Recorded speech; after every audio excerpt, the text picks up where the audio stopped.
He did a lot. E40. Yeah, I mean, pretty much the whole West Coast. He was a big time Right. producer. I mean, he wasn't Dr. Dre, Right. but for those local talents that stayed on the West Coast, he was Right. very influential. Right.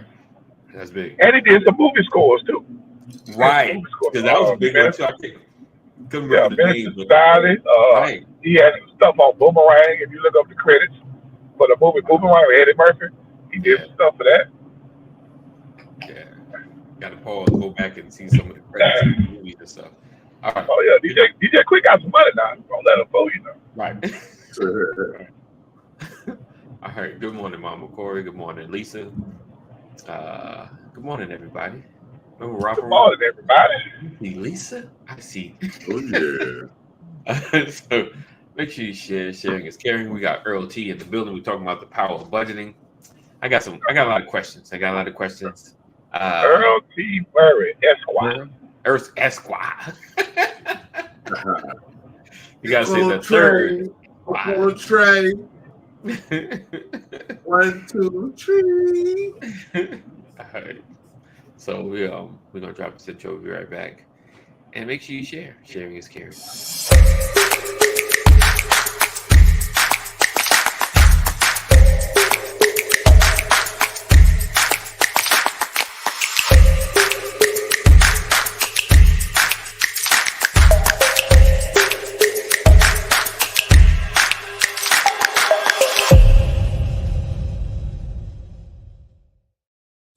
You're watching the Brothers of Legacy. We don't stand out. We stand up. I just had an epiphany. All right, Epiphany. Oh Lord, tell us about it, brother. Epiphany. Tell us about it. Epiphany. You know, like this whole budgeting thing, right? Or budgeting. And so I was looking at it and this way. So I told you so after this podcast over, I just mentioned how I'm making fish and grits, right? Right. But I had to plan. Uh-huh. I had to plan to make this Uh-huh. meal. Break So I down. had to make Preach, brother. sure I had fish to start. Uh-huh. The ingredients I use for my batter. Notice I didn't tell you what my ingredients are. You're not getting that. That I had to have my heavy cream, my chicken stock, my grits. Okay. I had to have all my ingredients. If I didn't have all my ingredients and didn't plan ahead of time Could and reach put your goal. together, Right. I will not have this meal right here. Uh-huh. Is that All right, brother. is that a good analogy? ETM on budgeting. Yeah, you had to make sure that it's you not had money. everything. Yeah, make sure you have everything right. So you didn't What's go to that? the convenience stores. I said yes, because it allows you to know how much you need of each thing, but also by not getting those things when you purchase them, you didn't go to like CVS and spend some exorbitant Okay. amount of money Okay. because Okay. you didn't Okay. Dropping them gems. you didn't Okay. get it from the supermarket. Shoot. Okay. So if you're an inner chef, that means you kind of have some budgeting skills when you probably thought you did not. Kinda. Yeah, 'cause you got to ration out. What you about to say, Kadeem? That was a long epiphany.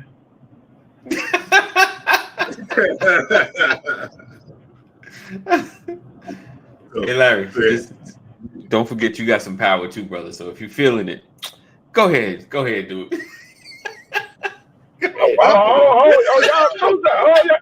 Y'all co-signing for each other. Okay.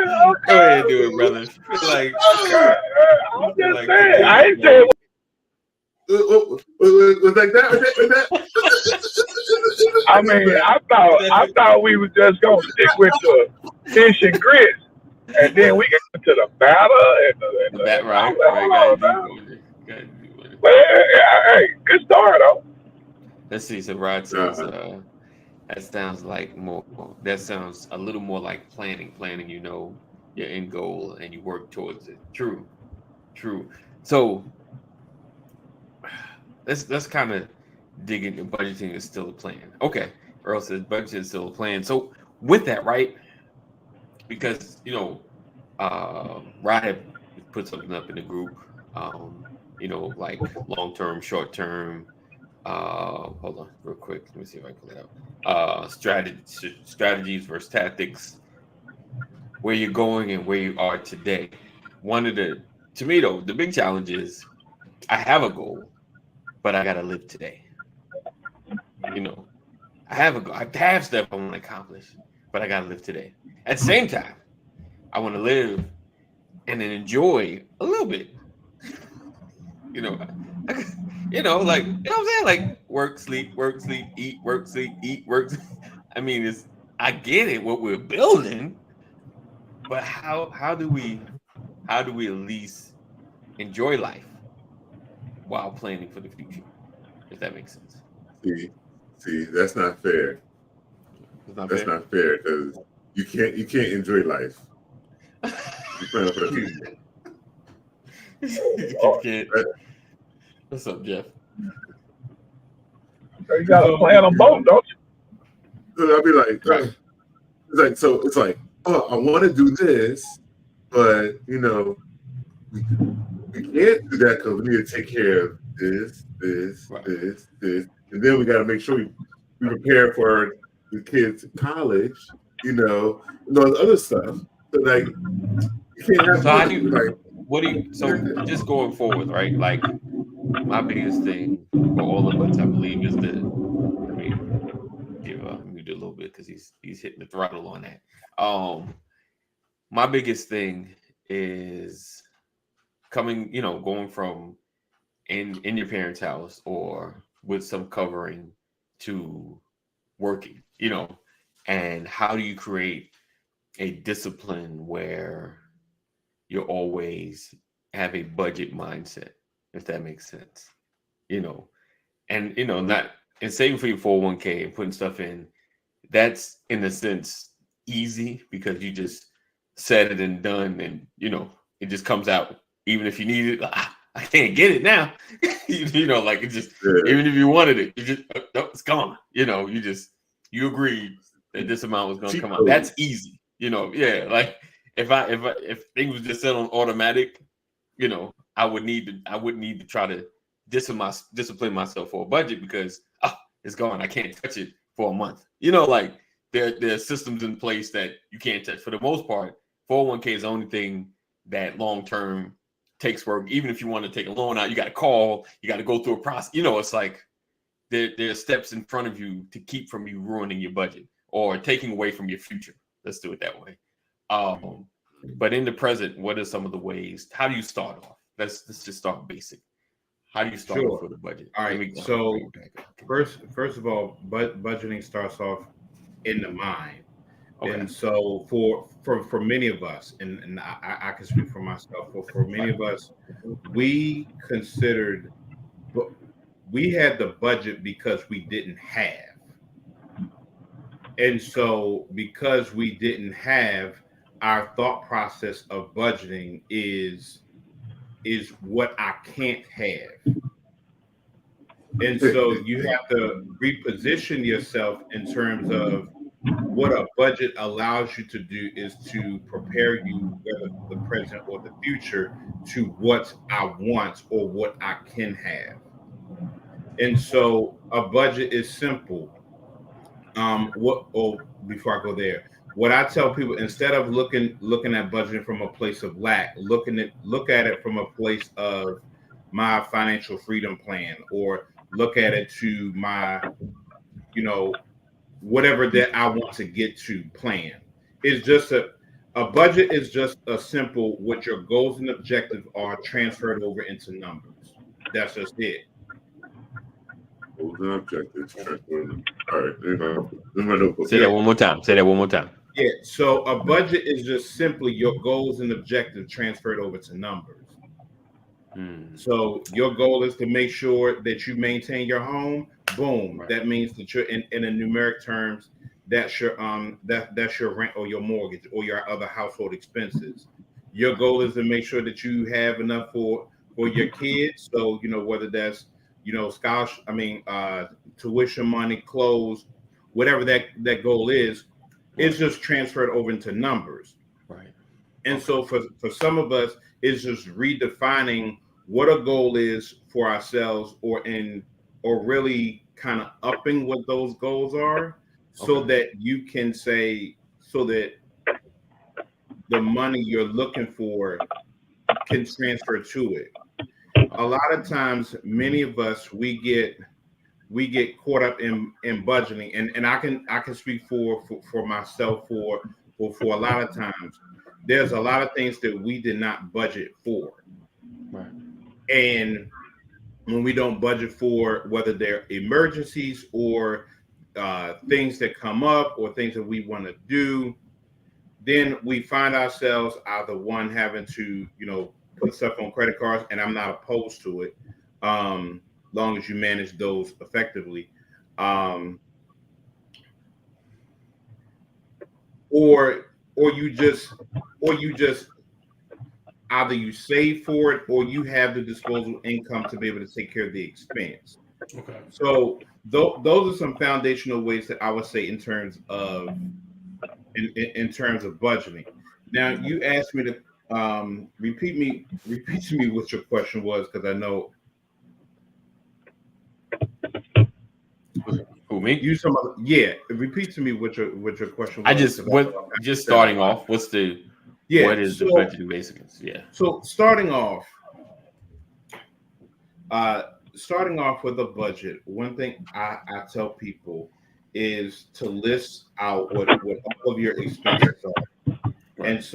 And you want to start with the things that are the most important. So right. For most people, for you, your basic household expenses is your primary expense. You want to make sure you take care of. You don't want to lose your home. You're not trying to get set out. Right. You want to make sure that's covered. So being able to to be able to, write down rent, mortgage, if you got HOAs, homeowners insurance, renters insurance, gas, water, things of that nature. Right. Many of us have probably been in our homes long enough to give an estimate of what our utilities are going to be on an average balance, so we can at least guesstimate what that's going to be. And that's going to change depending on the time of year and where you live. Right. And then you probably start with transportation. Right. And then you go down to start with the most priority to the least priority in terms of your expenses, and then you line up what that is. Okay. Now, from there, what your take-home pay is. Right. And so, what your take-home pay is, you incorporate. Do you have enough? Do you have enough disposable income that's going to take care of everything that you have? Right. If yes, cool. If no, then either you got one or two choices. You're going to have to cut back, or you got to find a way to make more. Gotcha. Okay. So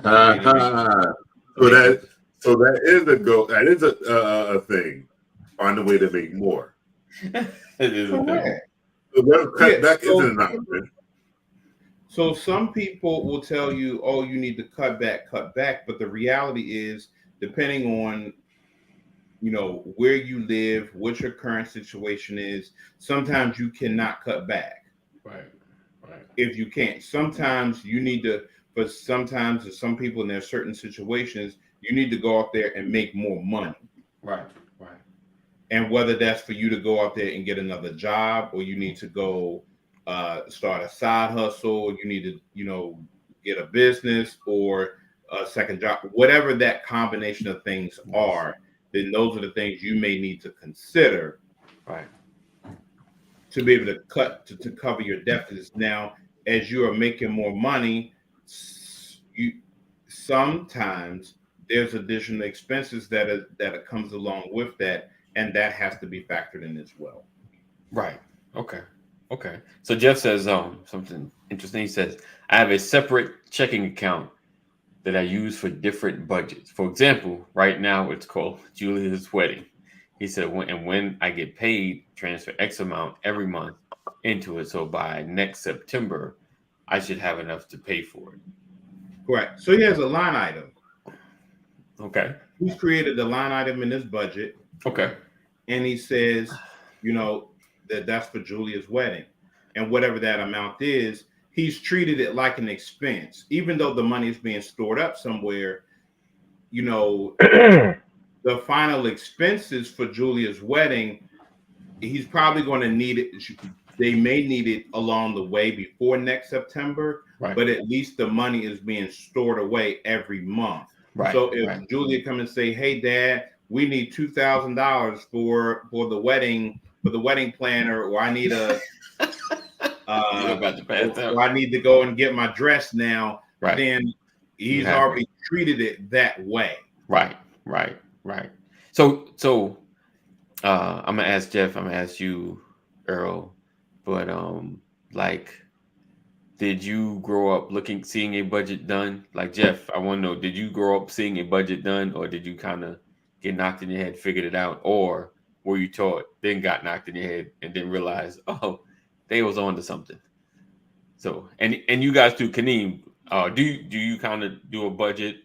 And is it strict? Do you guys have strict budgets? Like you kind of stick to? No, guys said no. Got knocked in the head. Okay. So and I got knocked in the head, but my younger brother, when he graduated from college, he got his first job. I went over a budget for him. It even included haircut. Not just the rent. Haircut, because that's important. You want to make sure you get your haircut on the frequency that we didn't get when we were kids. So that was like every 2 weeks. And we went through it. And then you want to make sure you have something left over, for you to if you want to go out and all that stuff, and just keep doing that. This dude stuck through that freaking budget plan. I was like, man, how'd it work for you? It didn't work for me though. Right. He stuck through and true to it too. I was like, wow, nice. But it was so I got knocked in the head again. I was like, great. Gotcha. But you know what? I done got knocked over the head a few times. And you was probably like 10 at least. Wow. And I feel as though every time like different life situations happen, like you gotta go back to it again. Like I know my wife and I, we just sat down and we did a budget because I was like, you got the babies, right? I said I'm still kind of salty about that child care, right. Oh yeah. And so I was like, oh, we didn't, like, we knew it was coming, but I didn't know it was coming. Okay. And so like it's things like that my wife, like there's things that my wife wants to do, like like outside of her job. And so even in the evening times, like even though we have we get childcare during the day, but we may need somebody to come through in the evening times, so that there's things that we need to be able to do and trying to get off the ground. We got to be able to plan for it. And so yeah, like that number just kind of like skyrocketed me again, where it's like, oh, I need to go back to the drawing board to say, hey, we got to be able to budget this out. And it was a good exercise because it allowed us to see like what's the number that we truly need. For many of us, like for us, our student loans, have been on they've been on pause for like 3 years, and now Right. we got to Back start up. paying once again. Right. And I'm like, oh, Oh, I got you. and I'm like, oh, like you did go to a bunch of schools before you got this bachelor's degree, and you did get a master's degree, right. and Right. you know your wife got went to school too, and so it's like let's look at what the real number is, and for me, just not just yeah, I'm looking at that rod. Yes, Rod says for childcare and daycare planners, if you're getting the second mortgage, right? Yeah. I looked at it. I looked at it as I was paying for two different cars, two high-end cars, my Benz and my Beamer. I was like, no, they more they were Cardinals. What's the mortgage? The mortgage cars. I hear that. Mm-hmm. I hear that. Yeah, but for me being a business owner, like for a time, just having to kind of really put my faith, like the numbers that was there, like that's what I wasn't expecting. So I had to kind of it's like, all right, God, what am I going to do? Because we're going to have to make this additional thing work. Right. And so it's really knowing how to, as a full-time business owner, on how I can be able to serve my people more so that I can be able to have the income to take care of what we didn't plan for down the road, a little while ago. So so we know that that's coming, but I needed to know what that number was. Gotcha. And one thing that I tell people, don't get scared for when you see the number that you really need. Okay. Because for some people it could be 3,000, and for some people it could be 30. Right. Whatever your number is, whatever your number is. Right. It can be overwhelming. It can be, but just know that sometimes the job you was working, you've been there too long. Right. And you may need to transfer them skills and go get an increase that can be able to cover what those things are. Right. I've seen people do it, like even before the pandemic, when people were job hopping and all those things. Right.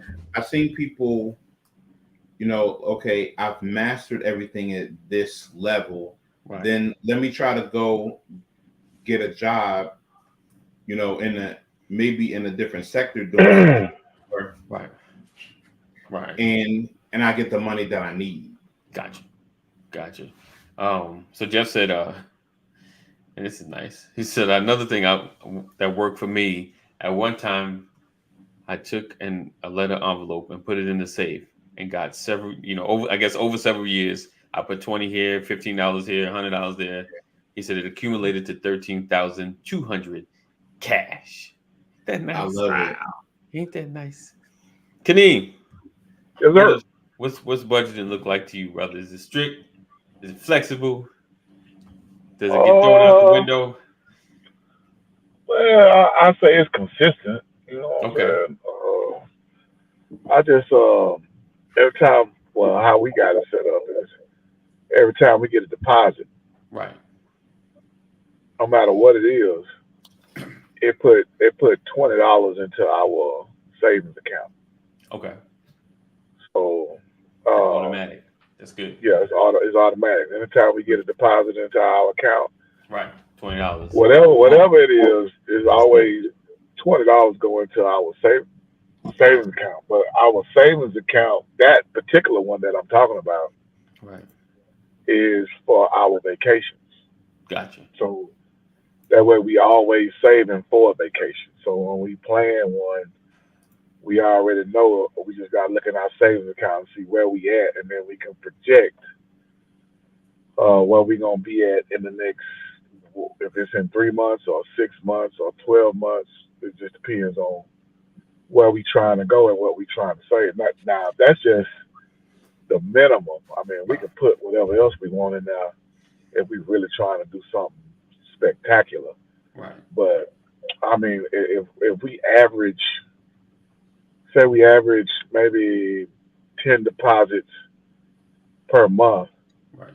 that'll be about maybe 200 some odd dollars per month. Right. So we already know that if we do something for 12 months, that's going to be about $2,400. So we know that we got $2,400 for a specific. That's going to be the minimum. Okay. And if if it's something that need to be $5,000, then we might chuck $100 here, $100 there, just because we know that we need to make up the difference. But I mean, we budget for things that we want to either do or things that we want to either purchase. So it's always a conscious effort, and then both of us got our incidental funds. So if I want to just go over here and blow some money on whatever, I want to go get me a pair of $200 shoes or an $80 hat or whatnot, then that's personal money that I didn't saved up. I guess you could say an allowance. I got you. You know what I'm saying? If the old lady want to go get her feet done, or she want to go get her hair, or whatever, she got her own incidental money that she can do. But if ain't neither one of us used it, then she can take her incidentals. I can take my incidentals and add it to the savings for the vacation. So, I mean, we got all kind of little old quirks that we do for savings. You know what I'm saying? So, okay. Yeah. So Jeff, I like that you talked about the incidentals and the blow money, because I believe that, whether you're single or you married, if you don't have a set amount or whatever you have for blow money, it'll mess your entire budget completely up. So it's like, if that money is, if it's $100, if it's $200 or whatever that amount is, plan, put it in there, because you already know you're going to do it. Right. Like, for some people they like Starbucks, and for some people they like shoes. Put it in there. Right. Right. Because if you really want something, you're going to do it. That's for sure. Right. What you about to say, Larry? So all right. I forget what the name the name that it used to be called forever ago, but like crowd. I'm gonna name it crowd saving, and where the four of us agree that we're gonna pay into a pot $5 a month, right? Right. And then every month, one of us gets like a susu. A susu. That's it. Susu. Yes. Yeah. So, and I don't know if that's a topic for another day, but is that a good way to save? It's good in theory, I think, personally. Does it work? I don't even know what it is. What break You it never down heard of a for me? susu? Sure. Yeah. So explain a that. susu, just imagine like the four of us. Let's say we wanted to create a. These are all concepts that are like hundreds of years old, and there's practice in many other countries across the world. But what happens is that, let's say, we're all trying to do something. Let's say if we got an expense that may be $5,000, $5,000, but for right now, I don't have the $5,000 to be able to pay for it right then and there. So we collectively put all our money together, and let's say you have one month we all put in, and then you take, one person take the money out, and then we all put the money in, and then another person take the money out, then another month we all put in, another person take the money out, and then another month we all put our money in and take it out. So at some point you have the money to do what you need to be able to do. Right. And so, I like that idea. And so it's a way of being able to, to be able to It's interesting. be able to save without, save collectively and be able to pay for certain things, large expenses that you may not have been able to do right away. But it's with people that you traditionally, it was with people that you had a relationship with. Trust. Right. And that you could be able to trust them. Right. They'll pay into since it. then, there's been all kinds of things that have tried to rebrand themselves as Susus, but they really they all type of greedy Ponzi schemes. Right, because unfortunately, I mean, some sounded good, but because like the Susu is nothing more than you just saving up for if you had to wait till the end. It's the same thing as if you had to wait what would be, for me, it would be like the 4 months before I got mine. It's like saving it up.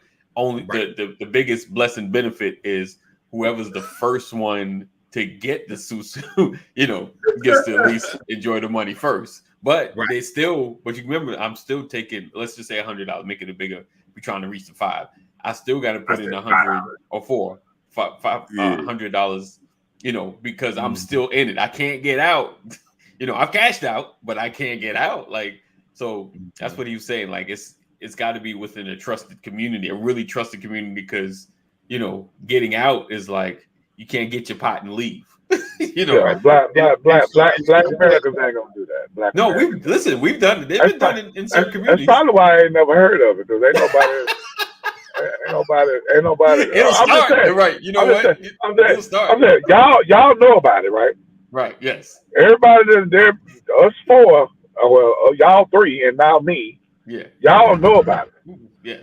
But am I safe to say that neither one of y'all have ever contributed to it? Correct. So I said, Black Americans ain't gonna do that. Correct. It sounds like a wonderful idea, and I wish that we could have something like that. That would be awesome. You know what I'm saying? If we had a collective of 10 people who all were trusted and felt like they could. Jewish folk will be looking for loopholes. That's what Jeff said, the Jewish person on the show. For my podcast people, before you come for me, Jewish folks be looking for loopholes. All right, go ahead. I contributed to the, I guess people will call it the Ponzi version of it. Okay. Tree. It was a tree. Yes. The tree was based off of the people you brought in. So it was you gotta bring people in. You got to bring people in, and get you close to the circle. It gets you close, but it was that one is not the way it works. If you get everybody to be solid and buy in, everybody stays in it. You got to keep recruiting. The thing is, you got to keep recruiting. Whereas the Susu, that is a classic pyramid scheme right there. That's a pyramid. Yeah, the Susu is a set number of people that circle and it round robins, and you continue to do it that way. I wouldn't keep recruiting, because it would have to be a number, and that would be the number. Right. Oh, you know what I'm saying?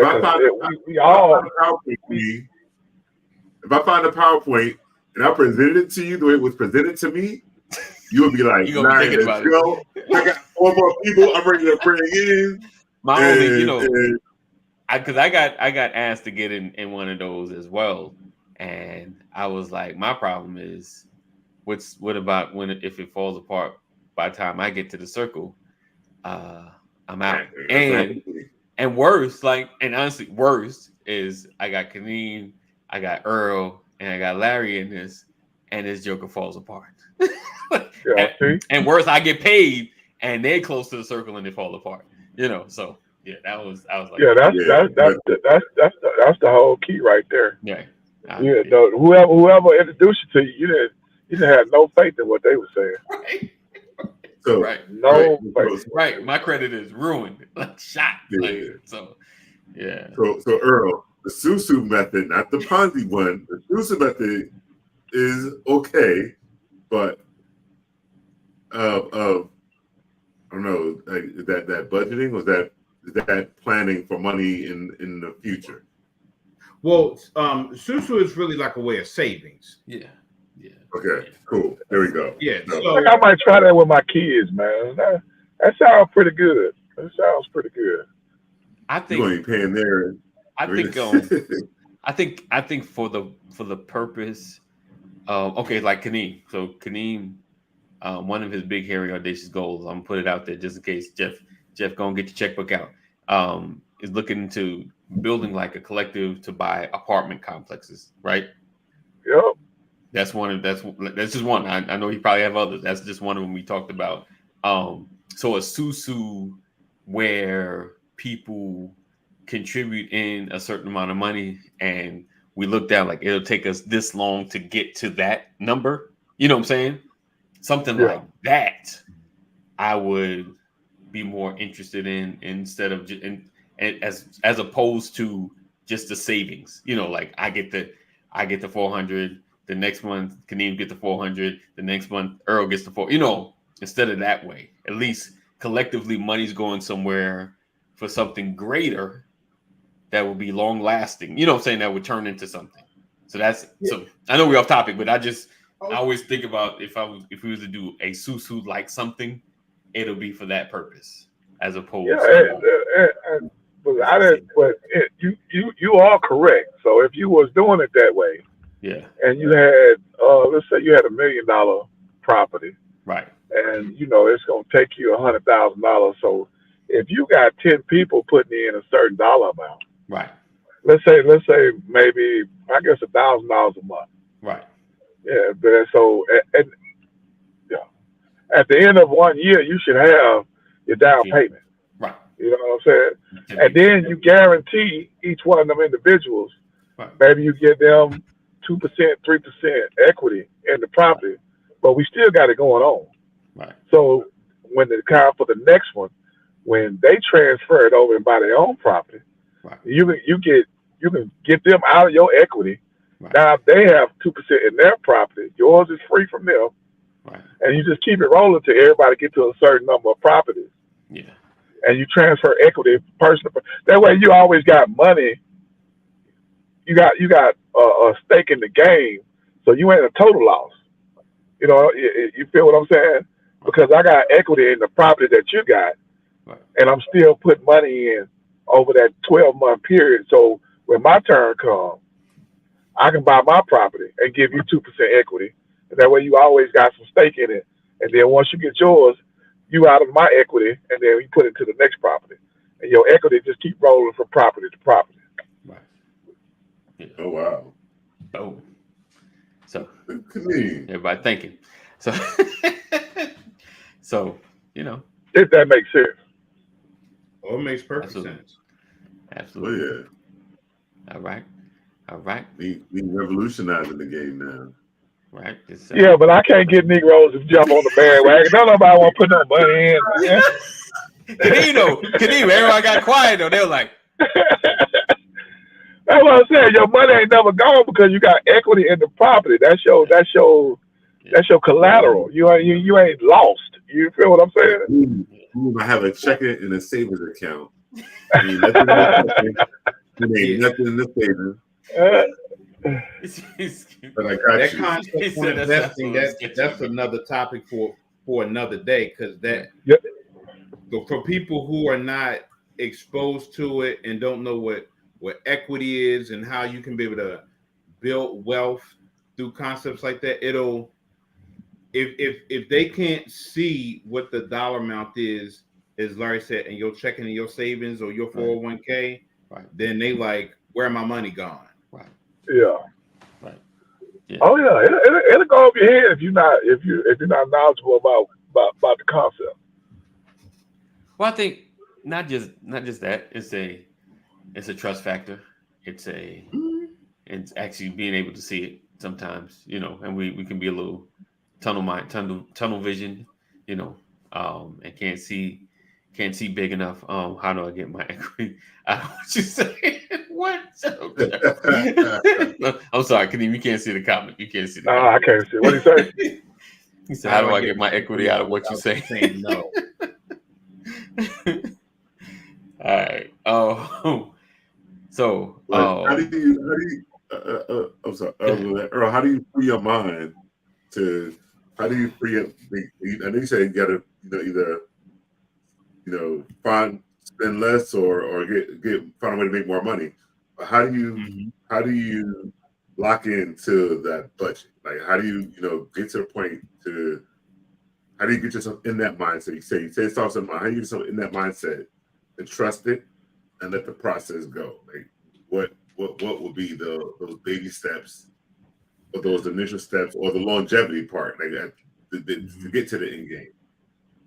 Sure. So first, it starts with desire. Like, this desire is like, okay, I'm trying to go we trying to go somewhere. Right. Like, we trying to, whether it's we want to be able to stabilize the spending in the household, or let's say if one of you guys want to go into business full time, then there has to be enough bandwidth in your budget to be able to cover your expenses while you're building a business. I'm just using it as an example. Or if someone needs to become a single, if someone needs to come off their job because they need to, be a part of raising the kids, then you got to budget with those things. Then you have to plan for those type of expenses. So number one, we get back to start with desire. Like, this is where we are trying to go, and realistically sit down and have a plan in place. Now, this stuff is boring, and that's just keeping it real. Right. But right. because it's boring, you want to get through it, and you want to allow for the process to run itself, so that you can start enjoying start enjoying it. Right. And so yes, really sit down, have a plan in place, and say, this is what I want to do. In terms of locking some things in place. Right. Whatever the number, get into what that number is, and you got to start making some effort towards it. As I said, for some people, you may need to cut back. So if you do a lot of,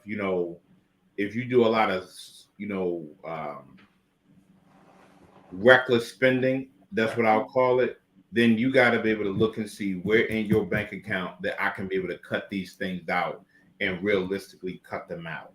Right. For some people, you may have to cut up your credit cards. For some people, you may have to just do things in cash. Right. All those things kind of work for different people. Right. You just got to know what works for you. Right. If you are an impulse spender, then you may need to take the stuff out of your wallet. Mm. Right. Yeah, that's for sure. And one thing about it is that when you get accustomed and form habits of spending, they're hard to break because you think that it's part of your lifestyle. Yeah. So in order for you to cut back, that's just my personal experience. I had to change my lifestyle. I couldn't, especially when I got married. You know what I'm saying? Like before I got married, I was a baller. I'm like, I'm buying bottles. I'm just fresh dressed, head to toe. Every time I'm going out, I gotta go buy me a new outfit. I gotta get fresh kicks.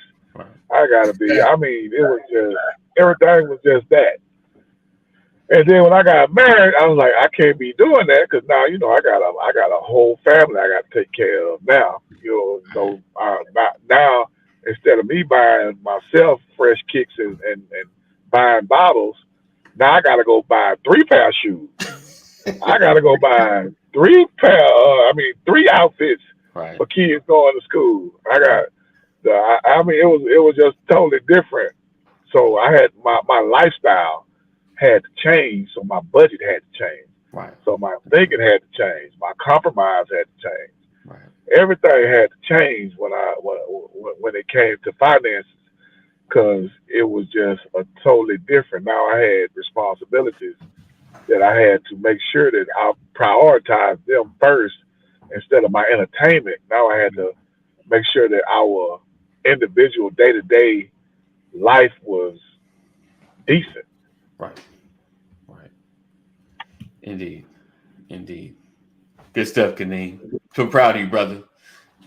Yeah, I'm proud of myself, man. I pat my back. I pat my back every so often because I feel like I should. You know, ain't nobody else gonna do it. I might as well pat it. No you know doubt. what I mean? No doubt. So, you know, I pat my back every so often. Hashtag adulting. That's me. Adulting. It's not boring to me. Honestly, this stuff is challenging and interesting to me.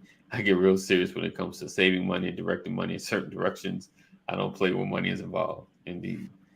Yeah, Right. you know, that's my wife. She be giving me them little speeches about you can't take it with you. You can't, and we'll be all right. And leave it in God's hands. Hey, leave it in God's hands. I'm like, Right. I'm not mad at what you just said. I just can't see. I'm not mad at what you just said, but that ain't how I operate. You know what I'm saying? So, Like, when you go to when you go to pay my whole thing is when we get it, we gotta have. If you stop working, Right. and if I stop working, Right. and ain't no money coming in the house, we got to have 6 months Right. of reserves to pay Right. all our bills, to maintain our lifestyle. If we ain't got not $1 coming in here, Right. 6 months, because we got 6 months to get our head together Right. and make something happen where we can get some money coming back in here. We got 6 months to do that. If we ain't got that number, that magic number Right. that I got in my head, then I'm not thinking right. I'm not feeling right. I'm not walking right. I ain't talking right. I ain't none of that. Nah, you know when you go pay that car note, you just write on the when they say you instead of clicking the number that says how much note is, and you click other, and you just say I'm put it in God's hand. And then, Put it in God's. Yeah, no, don't get me wrong. I appreciate the Lord for doing what He do, Jesus but paid it all. Jesus paid it all. you gotta have your own mindset when it comes to money. Don't get me wrong. I'm sure the Lord put you in a position to get it, Right. but you got. How do we put those two together, Earl? You know, but then God's hands. Trust in the Lord. I want to make sure I put my trust in Him. That works is dead. Father, I gave my tithes beginning of the month. I gave you my first fruit, Lord. Turns out my first fruit was almost my last fruit, and I need to pay that card note, Lord. All right. So also how to put those together. All right, so that's So you know number one, if God has ever told you to do something, He will always, you know, his word never returns void, and so you have to always look at how it comes back to you. Sometimes it may come to you in terms of an idea. It can come to you in terms of a new job. It can come to you into somebody walking up to you and giving you cash in your hand. And that works for different people in different seasons of your life, depending on, you know, whatever that you're working on. Sometimes it could be an opportunity. Like he may say, Larry, go start a photo booth, but then you meet somebody in the grocery store and say, hey, you know, I need to have XYZ ABC. Will you be available? Now, will you be available to go do that opportunity that has just presented itself? Right. Or are you going to why you gotta do it like that? Huh? Why you gotta break it down like that? Get all convicted and stuff, man. Well, you asked his opinion.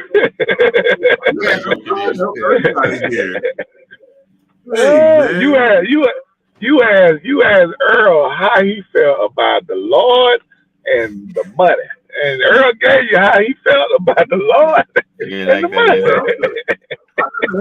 You said your wife was like, the Lord can do it. Lord will take care of it. Yeah. All right. The Lord is that's why I'm saying the Lord ain't never late. He always on time, but He in His own time. And you might need it yesterday, and He might give it to you next month. So the Lord might be testing you all month, making you struggle and stress But when it comes to you, it's gonna be right on time. Right. There you go. Indeed. The truth will set you, he said the truth will set you free. Ah.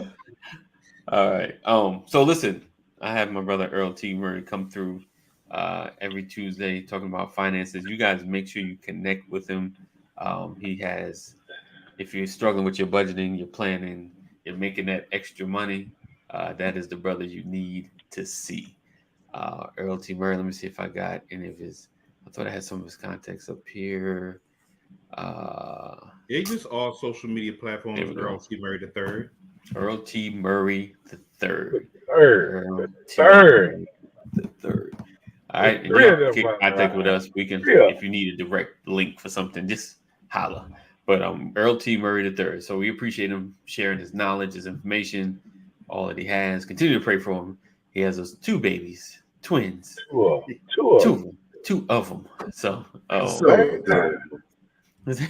so adorable. So we appreciate him being here. Appreciate you guys, Kaneem and Larry. Thank you guys for rocking with us as well. Always hanging out, because you could have been doing anything. Could be making that bread, but he is spending time with us. So we appreciate you guys. We look forward to seeing you guys. Can I get a little quick plug? Sure, brother. Sure, quick plug. Live fitness yes. at noon today. That's 9 a.m. your time, Jess. Noon. So live4fitness.com. You said today noon. Yeah, noon. Tuesdays and Thursdays at noon Eastern time. Okay. 9 a.m. Pacific time. Just text LCF 84576. Text LCF to 84576 so you can find out what's happening and when it's happening. You ain't even got to ask. You'll get the text early. All right. So we look forward to seeing you guys tomorrow, Mental Health Thursday, Wednesday, not Thursday, Wednesday, because today's Tuesday, guys. And make sure you go vote. Yeah. I'm in. This is one of the more important votes is your local election. Yes. Yeah. My local election. I got issues in my local election. I got to figure out why am I annexed from the rest of the community. I don't understand. So you ain't gonna find that out in today's election. Not today. I know today's not today. I'm gonna go holler at them tomorrow. Because I think there was a vote for it, but somehow it got lost in another vote. So anyway, we ain't gonna get into that. We look forward to seeing you guys tomorrow. Same time, same channel. Be blessed. Keep pushing. Keep growing. 988. If you or someone you love is having a mental health crisis, make sure you dial 988. Know that we love you. Jesus loves you better. Stay safe. Make good choices, and we will see you in the AM. Peace out.